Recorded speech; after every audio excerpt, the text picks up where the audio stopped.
don't know, I'm not used to sitting, but I'll sit. I brought some fun things to do, hopefully entertaining. Is the first one, might as well put the first one in. Yep. I've been having some fun recently playing a character who is the world's most sexually desirable man, called Alfonso. Have any of you seen Alfonso on the internet? He's my Italian cousin, Alfonso. He answers questions about wine and extramarital sex. I'm going to give you a little taste of him right now. But it'll just take a minute to queue up because I sprang all this on our sound man. I'm going to stand off to the side because then you'll just see me better. How's this? Good, thank you. Is that all right? Does the sound get weird? Okay. No, not yet. We will. We're going to get pretty weird. So, does anybody know, I was not on The Simpsons, but I was in Justice League of America. Amazing. I remember that. One of my favorite characters. What was my character? Amazo. That's right. Oh, I also sorry. played Blackhawk, too. Amazo was the one who could steal all their powers. That's right. Yeah. All right, now we're going to enlarge the screen, and if you just capture, ladies and gentlemen, the world's sexiest man, Alfonso.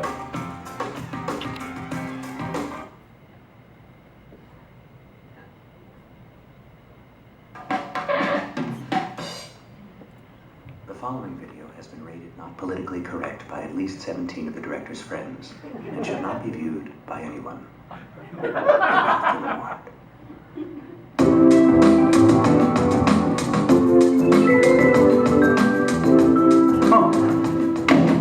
Hello.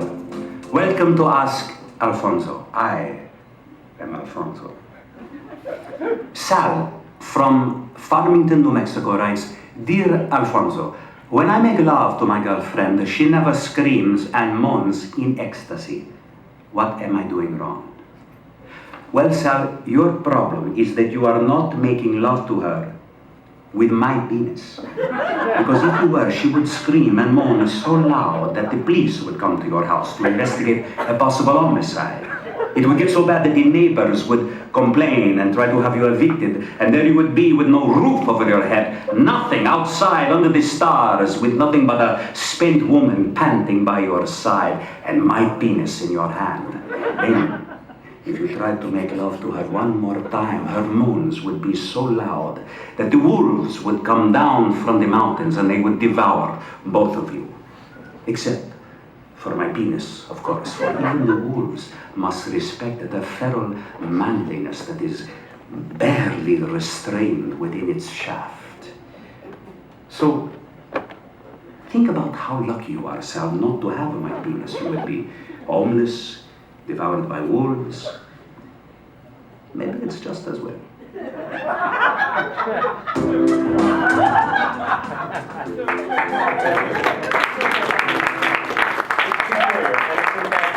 There were no children here, so I'm sorry, there was one child here that I just saw. Sorry about that. Anyway, that is Alfonso, my Italian cousin.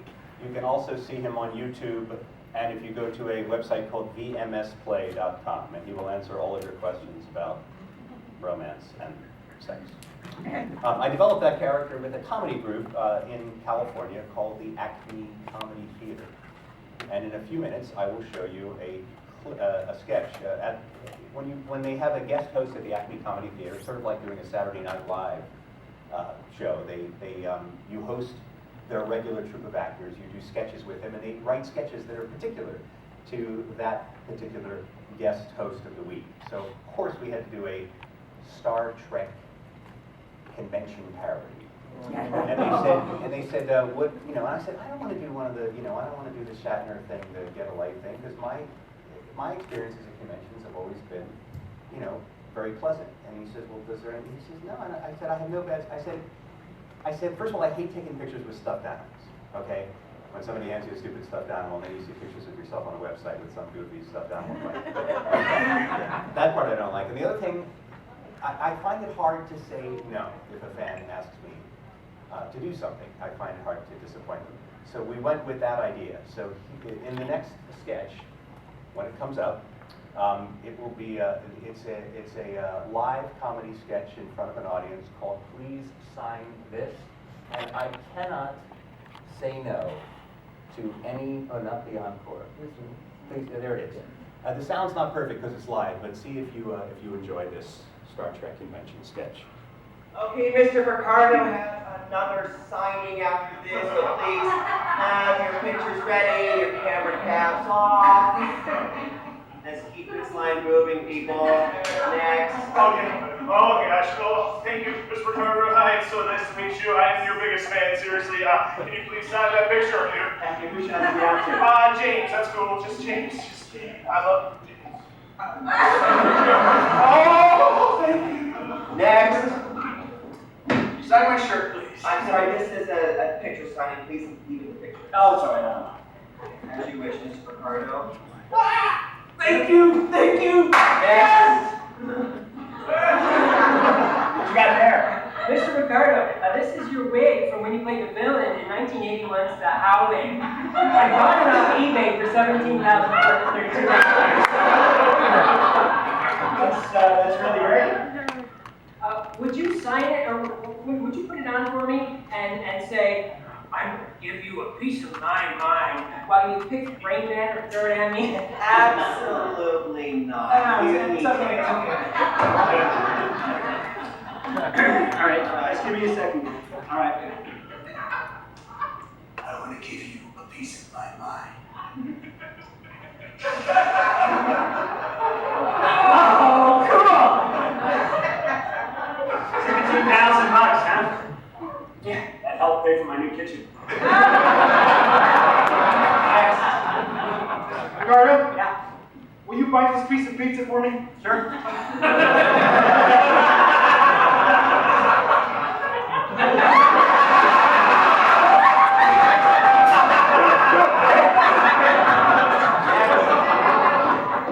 Would you please give me a wet belly? Sure.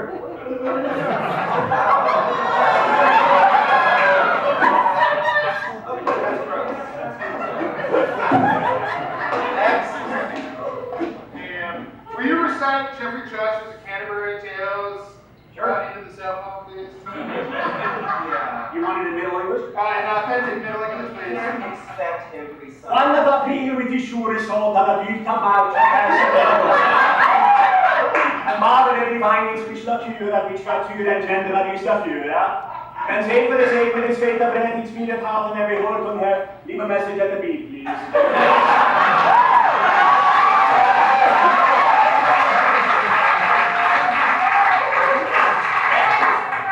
Will you take my baby and raise it as your own? Sure. After all, it was born in an autograph line, right? See, too. Long line. Hey, oh, it's all right. I'll just give it to her. Oh, Mr. Picardo, will you shoot me with this gun? Sure. I'm sorry, this is way too much.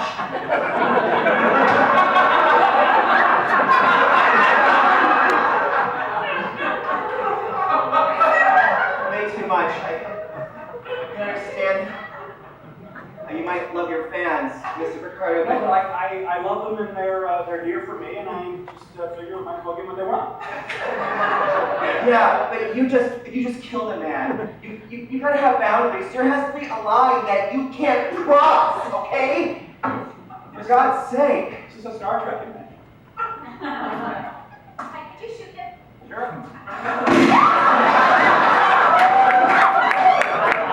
Thanks.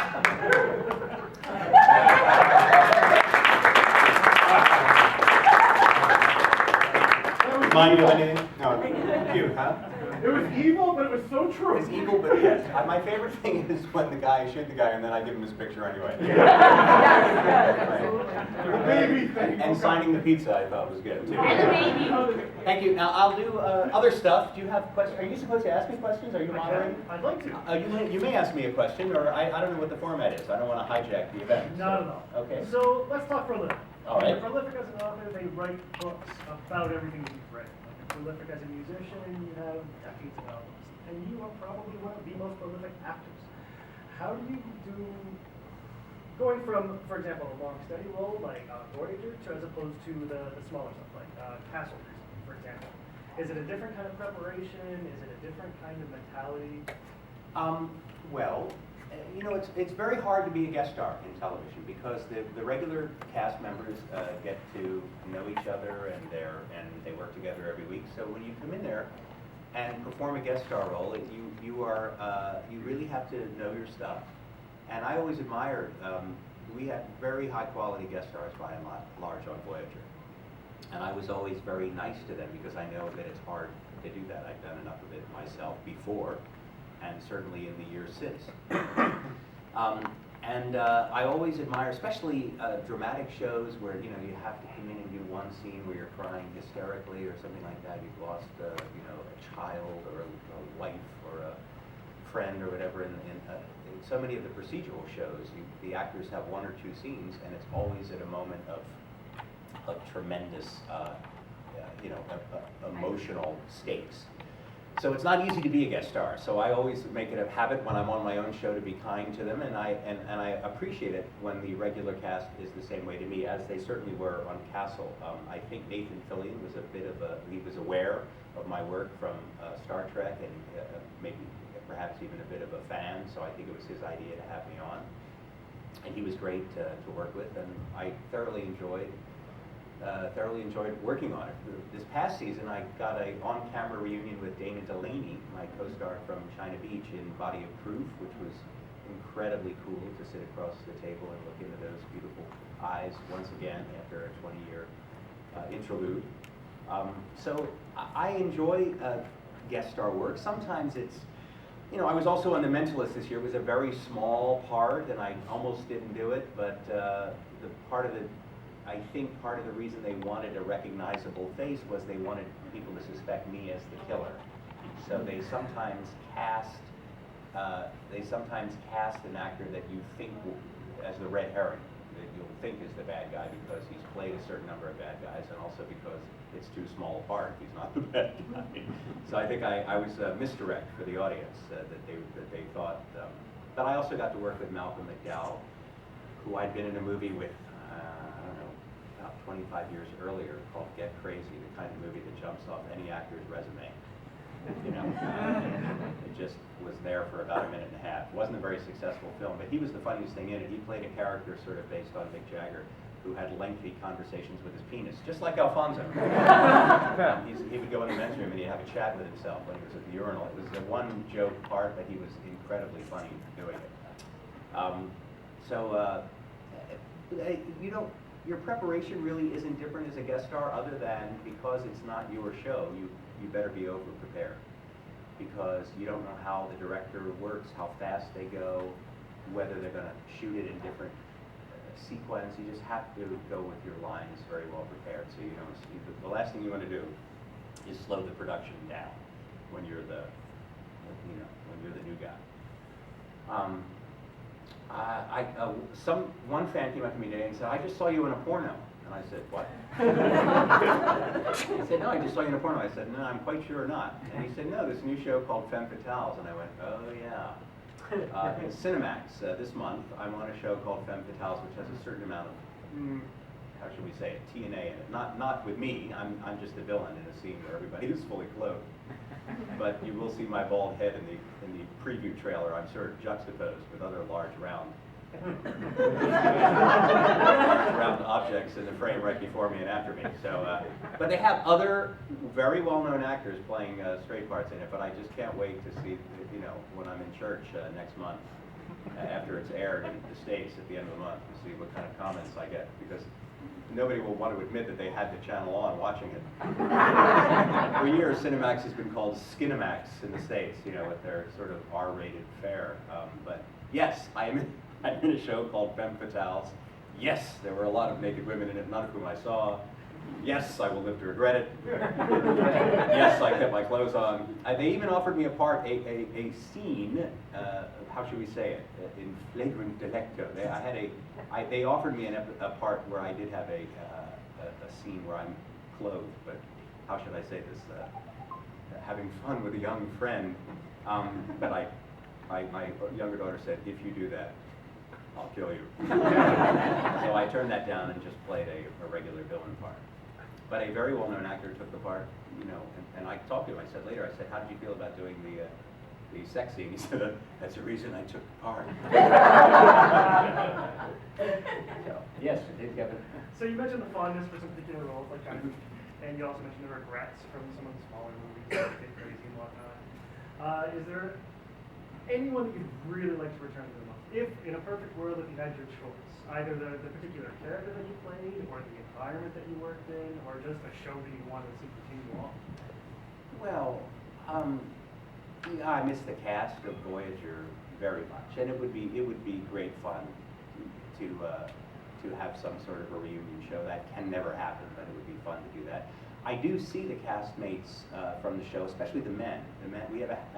We have what's called the Voy Boys dinner. The Voyager men get together for dinner about 2-3 times a year at a great steakhouse in LA. And the last time was in January because Ethan Phillips has moved east. He's moved back to New York, at least for a few years. So we had but about 2-3 times a year we get together and have dinner together. So the next time we'll either have to wait till he's in town or go to New York and see him. So it would be fun. A Voyager reunion would be great fun. I felt a little cheated that Atlantis, which was so much fun to do, ended so abruptly, and we were supposed to do at least one, direct-to-video or TV movie, and because of MGM's financial woes, it never happened. So, and I still think there's a chance that MGM will realize the value of that franchise and put some money in some sort of a direct-to-video movie, or at least a TV movie for the Sci-Fi Channel.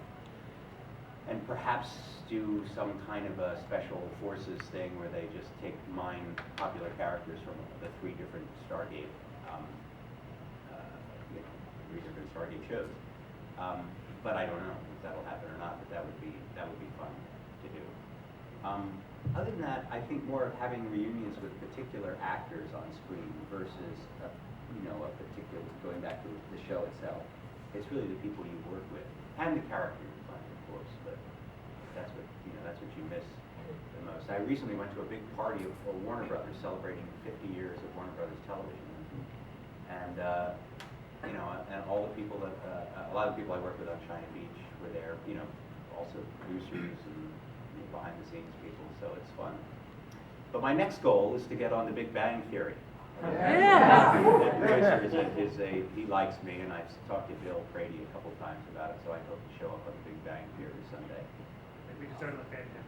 Oh, cool. That's an awesome This moment is very. I would like to, I'm going to tell a quick story, if I might, from Voyager. If you remember, by the way, I apologize for showing Alfonso, because I noticed there are a couple of kids here that I didn't see coming in, so I'm sorry about going home and having to explain what the word B-E-N-I-A said so many times. I do apologize for that. I had children of my own that are far too old now to need any explanations, but once upon a time, I'm sure they did. There was an episode called A Message in a Bottle with Andy Dick. Do you remember that? Yes. And Andy played the successor to my program, the EMH Mark II. And we're forced to kind of work together in this episode, where I've been emailed to the Delta Quadrant. And I am bragging to Andy about certain things that I could do that he couldn't do. That I have this portable hollow emitter, so I can go all over the deck, and I say I fraternize with the crew, and I even had sexual relations. So I read this line when we're a week ahead of shooting it. I read the line and I call the producer. I say, "Excuse me, I said I had sexual relations." He said, "Yeah, apparently." And I said, "Well, wait a minute. The audience saw me activated for the first time in the pilot, and then they've been kind of living with me every week ever since then. How did I miss this? How did I when? And I said, and why would I even? I said, if you're making an emergency medical hologram, why would you give him one of those? What kind of emergency medical procedures are we doing? What? Why would you make him fully functional? What kind of emergency medical procedures are we thinking about here? So because I didn't get an answer, and like any good actor, I wanted a backstory, I wrote my own. That was about the time I decided to write the Hologram's Handbook, because every Star Trek actor has to write a book. I mean, William Shatner writes books, except somebody else writes them for him and he puts his name on it. I didn't know that, so I went and wrote my own book, which is why it's very thin. I wrote it myself, it's very thin. 4 trips to the bathroom, you're done. All right? But I thought that I would read you how the Doctor got his anatomical upgrade. Okay? And by the way, I have done my own audiobook of my book, The Hologram's Handbook. It is on the autograph table, and part of the proceeds go to the Pediatric AIDS Foundation. All of the CDs I produce, part of the money goes to this charity for, I don't know, probably 15 years. So anyway, here is the Doctor describing his anatomical correctness upgrade. To use my own experience as an example, I was supposed to petition my captain for this and any other new systems upgrade. The delicate nature of this particular request did not deter me. I proposed countless scenarios to her in which the benefits that I would derive from first-hand intimate experience would prove invaluable to my understanding and treatment of future patients, particularly their sexual disorders. Captain Janeway seemed quite convinced after scenario number 26, and felt that hearing the remaining 187 wasn't necessary for her to make a decision. Permission was granted, and Lieutenant Torres was assigned to implement the upgrade. I offered a few suggestions, and was a little miffed to find that B'Elanna, who had recently begun dating Tom Paris, had her own modest design parameters firmly in mind. Having prided myself in my unique individuality, I was understandably reluctant to be assigned my newest feature without regard for my opinion and taste. Nonetheless, I was relatively satisfied with the outcome, and the first dozen or so tests on the holodeck that afternoon proved successful. I might also add that the complete control over my program protocols, which Captain Janeway entrusted to me several years ago, extends quite logically to all of my appearance parameters, even those not normally in evidence. B'Elanna's lack of regard for my suggestions is now a distant memory, as I have suggested and approved several upgrades to myself in the interim.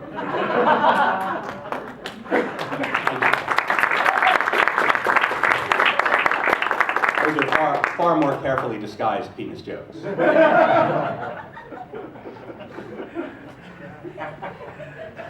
So, you mentioned the Stargate issue, Mhm. how it got put on the back burner and then it got put off. We're kind of in a crisis right now when it comes to sci-fi. There's no spaceships on TV right now. We got big screen Star Trek, but I mean, really, V was the last ship we saw on TV. Do you think it's just a lull? Does it need more fan involvement to get it going again, or is it just ebb and flow? It's going to come around again. It's a great question. I think part of it is that the Sci-Fi Channel is actively distancing themselves from space shows. You know, they don't. That's not what they want to do. Ever since they rebranded themselves as Sci-Fi, SYFY, they seem to be trying to get away from, you know, what they set out to do originally. You know, I mean, I think SG-1 really made the Sci-Fi Channel a success. I think they got their highest ratings from them. And now, sort of post-Battlestar Galactica, they seem to, it's like, well, we've done the hippest, coolest, most awarded space show, so now we're moving on and doing other things. So I think that's part of it, that it just seems to be, they don't seem to be interested, and that was one of the major avenues for it. But I do think the pendulum will swing back. I think that after they made the next J.J. Abrams directed, Star Trek movie, which they're shooting now, I think that it's entirely possible they'll try to launch another Star Trek series, like, in about 2 years. I assume they'll just do what they did in the movie and then just have a new timeline and not necessarily reference any of the other shows. It makes sense that they would stick with, the reboot, but I have no idea. And as I said, Atlantis, I think if MGM got a cash infusion, I think it would be wise to try to keep the brand name of Stargate alive, because that was that's a very successful property for them. But other than that, I don't know. I mean, of a new show, I know there's an online thing that called the classic 50 series Space Patrol that some friends of mine are raising money for, and they're going to start making webisodes with really state-of-the-art visual effects, and that will have plenty of spaceships in it. And I will, no doubt, be in at least one episode of that, along with other actors you know, because Mark Sickry, the creator, has contacted us and raised money online. He set out to raise $75,000 to make a pilot webisode, and he's already made $100,000 in half of his time online to raise, Kickstarter, the thing where you can raise, people get producer credits and stuff like that. They get different things if they invest a certain amount of money. So there will at least be one new space show on the internet. But I don't know. I mean, I kind of, as much as I like a lot of the shows on the Sci-Fi Channel, I think that they cut off a major part of what science fiction is by staying out of space and out of the future. Cutting out the audience that made it popular in the first place. And cutting out the audience, exactly. So what are you going to do? Write them a letter. Oh, do not. Yeah, do you guys have a question? Yes, the blue. Yeah, hi. I was at another science fiction convention, and David Hewitt was there. Yes. It sounds like he's either a buddy of yours or a fan of yours. I anyway. adore him, yeah. He's one of the funniest people I've ever worked with. I worked with funny actors before, but I cannot stop laughing at him. So the question is that he mentioned that you have the neatest house, and that's all he said. Oh, yeah. So you want to tell us about your house? We have a great old, for California, like a historic house built by a well-known California architect. And my wife has great vision. We bought this house old and needed a ton of work. So we kind of brought it back. And yes, it looks like I'm far more successful than I am when you visit my house. But the thing David likes the most is I have a wood-fired pizza oven. And I make pizza from scratch. And David, who loves to eat, so he's come over for my pizza a few times. He's a really great guy. So is his wife Jane, and they have the most adorable child, Baz. So they're a great family. I'm going to be at the Las Vegas convention. Is there any way possible? It looks like you got pictures here. You could bring some pictures to the Las Vegas convention. Pictures of what? Your house. I know that. I'll have to ask my wife. Okay, you want publicity. But yeah, it's a nice place. I have to tell you, the pizza oven is a lot of fun, but a big investment. A big investment of time. 3.5. You have to burn the wood 3 hours before you start making pizza. So it's not an impulse decision. It's like trying to improvise on Star Trek. You can be spontaneous, but you have to do it 3 days in advance. And I would tell you that you cannot make up a joke on Star Trek. You have to do it. You have to call them on the phone 3 days ahead of time. I got plenty of jokes in the show. I think Message in the Bottle was my record. I got 5 lines in that show. But you improvise. You are spontaneous 5 days ahead of time. Call it up. If they like it, they write it in, and it's printed, and then you get to say it. Otherwise, that's it. No such thing as making anything up.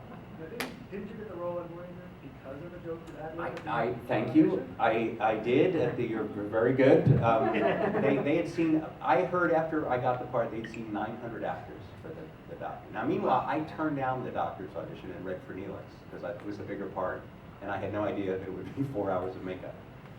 And I came this close to getting Neelix. It was between me, Ethan Phillips, and I didn't know he was my competition because we had been friends at that time already for at least a dozen years. And then a British actor who had been in Topsy Turvy playing Arthur Sullivan of Gilbert and Sullivan fame. Anyway, I didn't get it, and I came so close to getting it. What I was told later was that the network, the network execs wanted Ethan Phillips, and the producers wanted me, because he was more the way the character was described. Ethan was a little shorter, but I didn't get it. And thank God I didn't get it, because I saved 6,500 hours of my life out of the makeup chair. And they came back to me and said, would you audition for the part we originally asked to see you for, the Doctor? And I said to my wife, I don't get the joke. I said, is he a machine? He says, colorless, humorless, a computer program of a doctor. Does that sound like a barrel of laughs. So she said, read the lines, and I read them, and she said, I think you're funny. So that was my wife, and my wife, I think, was in love with the idea of me having a steady job at that point. So I went in. I'm the only actor who read once. Some of the other actors read 4 and 5 times, but because it was near the end, and they'd already seen me test. So I went in. When you go to a final network test, which is what they used to call a screen test, but now they don't video them, so it's a live test. It's the worst possible circumstances. First of all, everybody's there. The heads of the studio, the heads of the network, the producers of your show, all the most important 16, 22 people, they're all in the room. And usually, the producers at least have seen you audition for that part at least twice, sometimes 3 times. But I had never done any of these words before because I had already tested for the other part. And that in itself is strange because once they pass through you for a role, they usually treat you like a used paper towel. It's like you're gone. They move on to other actors. So the fact that they came back to me, there was something about me, my voice, they said that they liked for this other part. So I went in and I read only once. Michael Pillar, God rest him, was so gracious, said, Bob, Bob has never read these lines for us before. Do you have any questions? I said, no, let me just take a stab at it. And I did one of the biggest no-nos you can possibly do. I ad-libbed. I didn't know that Star Trek, you don't ad-lib, right? So the first ad-lib I did, I'm reading with the casting director. Now, Nan Dutton, usually it was a woman named Junie Lowry Johnson who cast all the Star Trek shows, but she had just had twins. So Voyager was the only show that was cast by another casting director named Nan Dutton, and she was exhausted, just exhausted. She didn't put through the mill. It was right near the end of this lengthy months and months of casting, and she was just exhausted.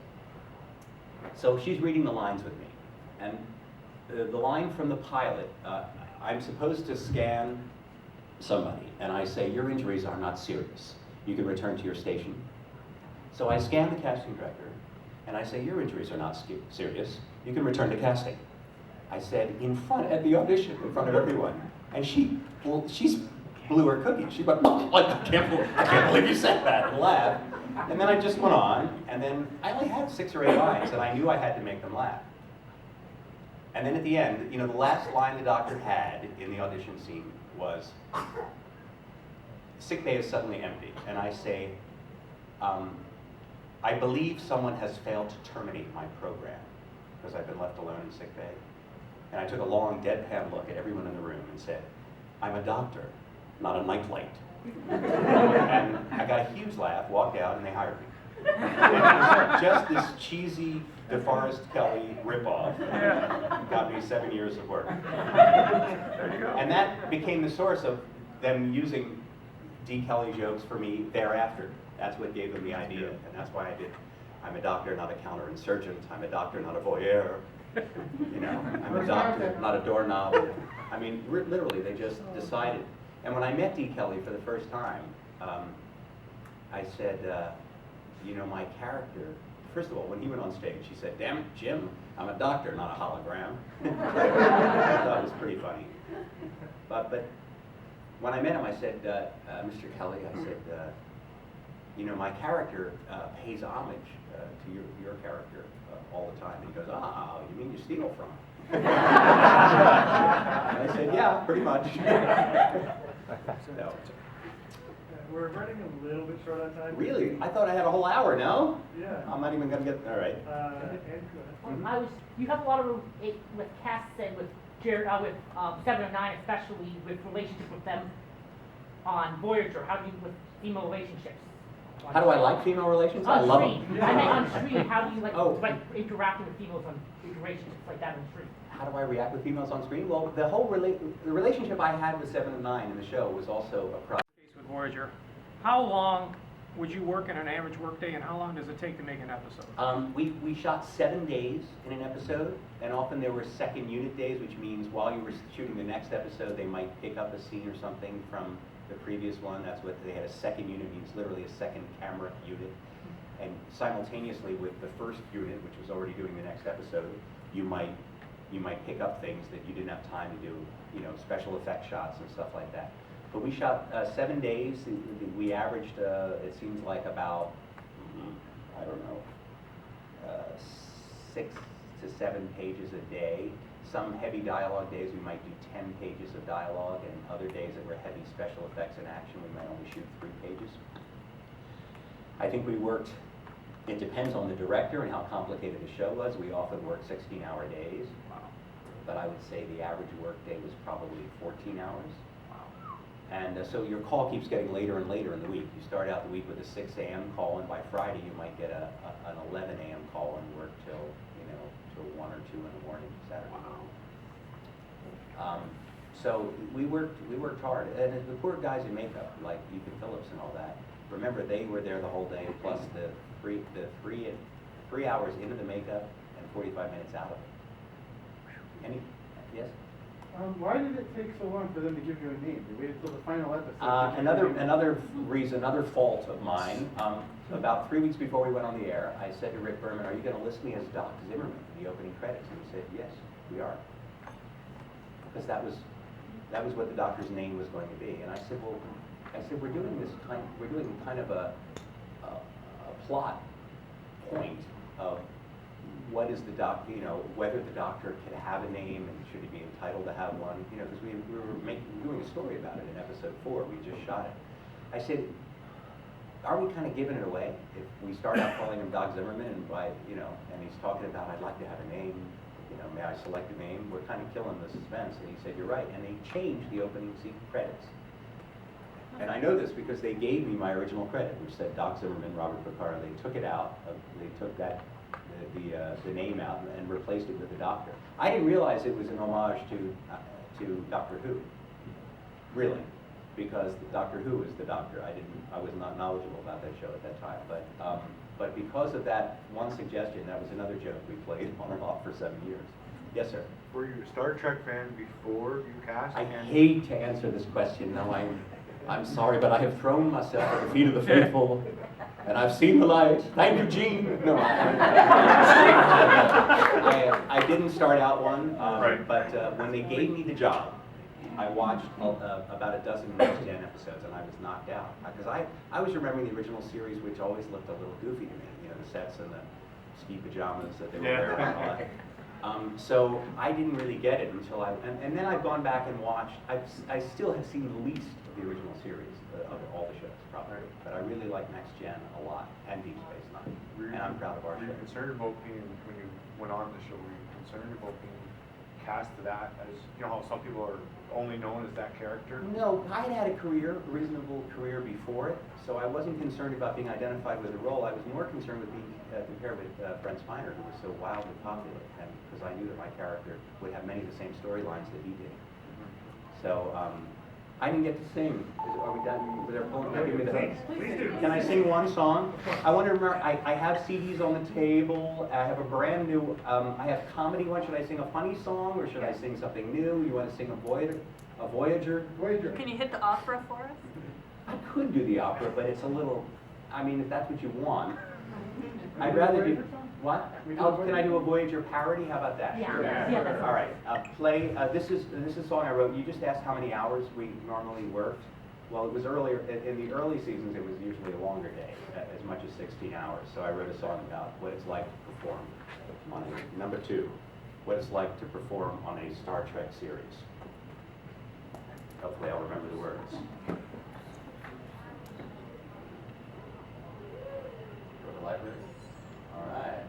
I'm not an artist, that's me.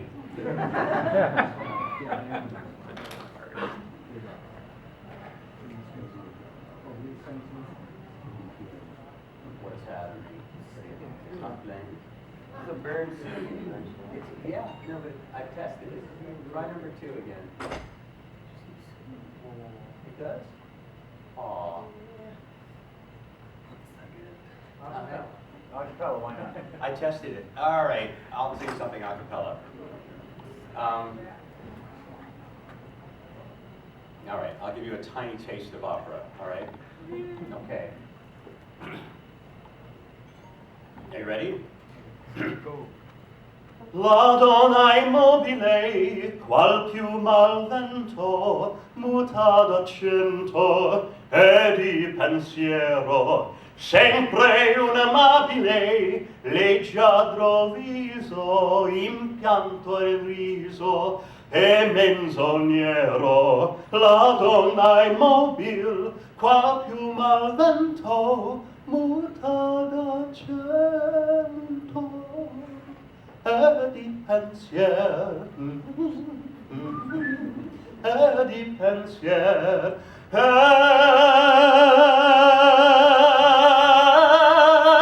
di pensier.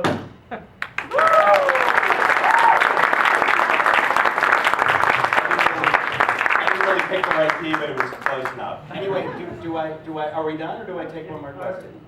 All right, I'm gonna take two more questions, then we'll wrap it up, all right? Yes?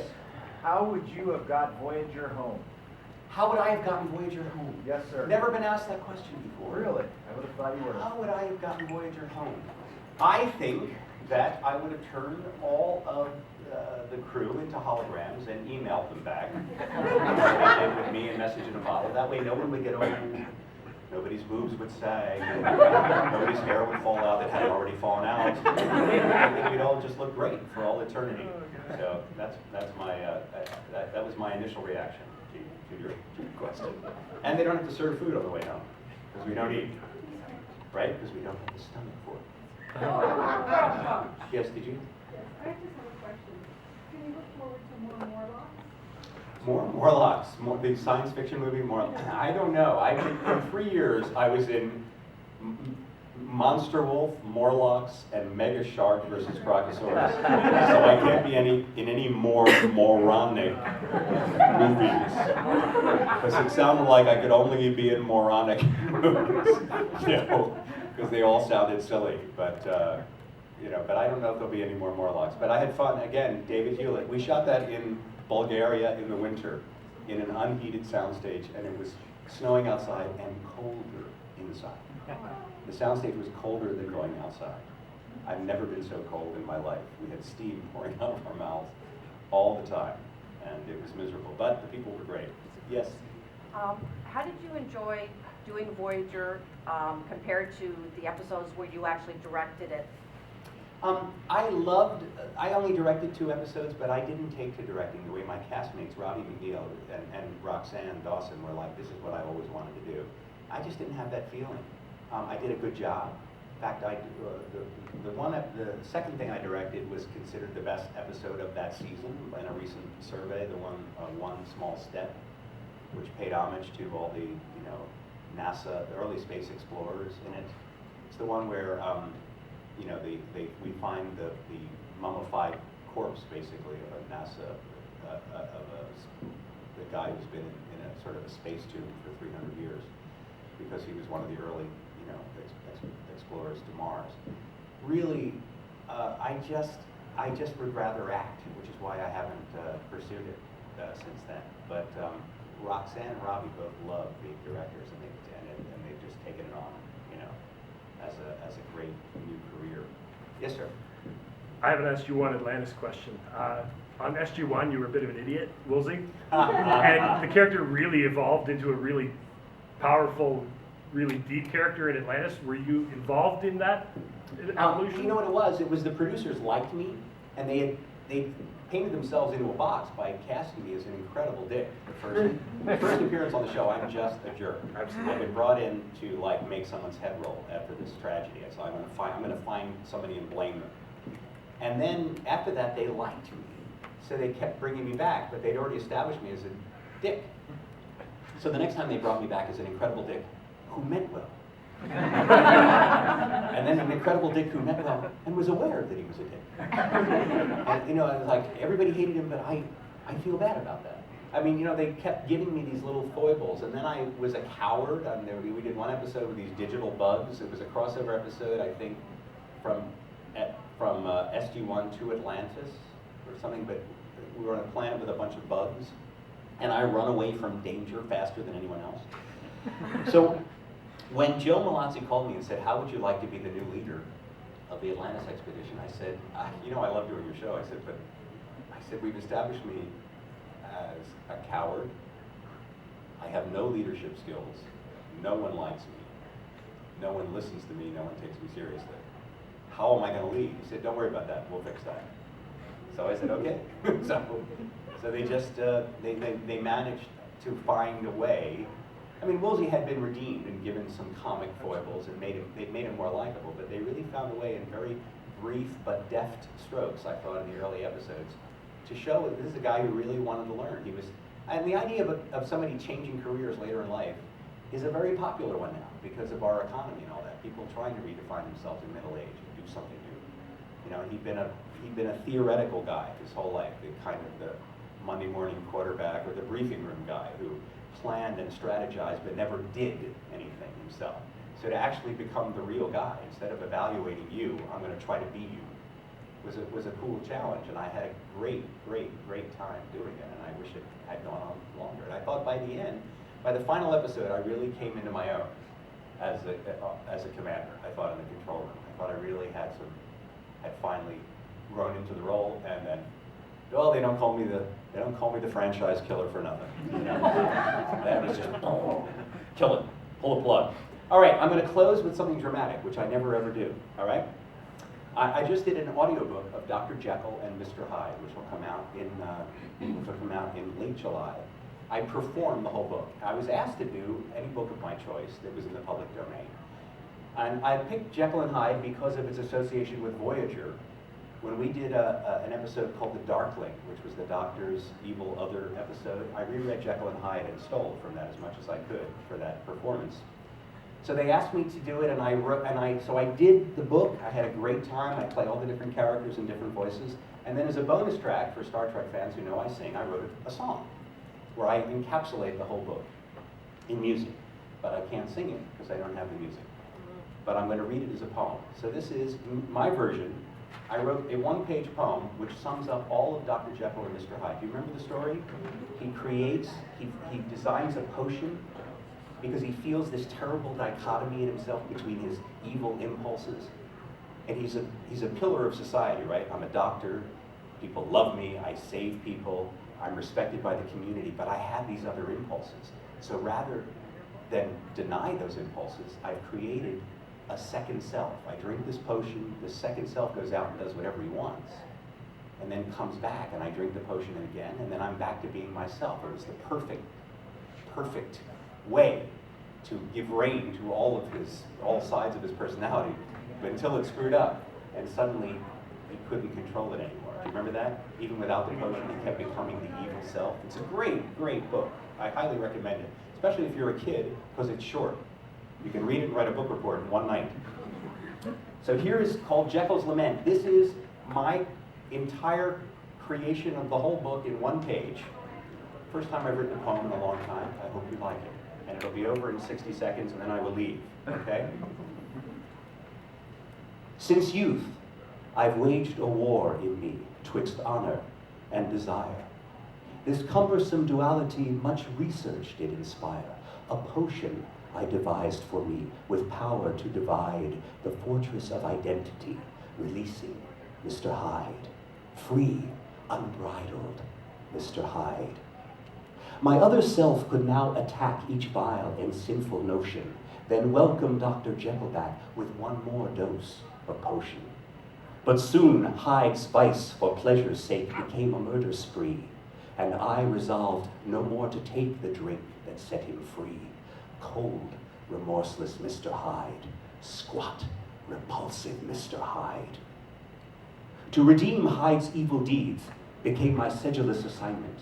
But the demon raged and fiercely shook the bars of his confinement, until one day, with dreadful shock and panicked consternation, without the potion having drunk, I made the transformation.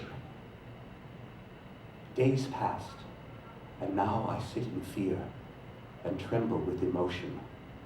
My final change is nearly here, and no more saving potion. And so I see the time is fit to end this sad confession. For now, I feel the start of it, my ultimate regression to repulsive Mr. Hyde, cold, remorseless Mr. Hyde.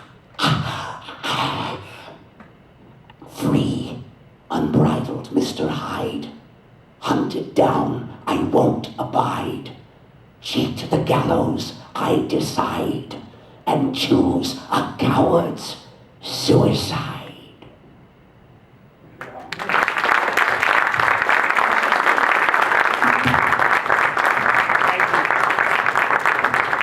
of creepy, right? When you don't see me, it's even creepier. And I don't do that weird kind of move away thing. Anyway. And that comes out in July? And that comes out in July, and it's got an original score to it too, so there's all this beautiful music they wrote for it. So it'll be on iTunes and Amazon and all that stuff, okay? The Strange Case of Dr. Jekyll and Mr. Hyde, performed by your friend, Robert Picardo. Thank you guys, thank you very much.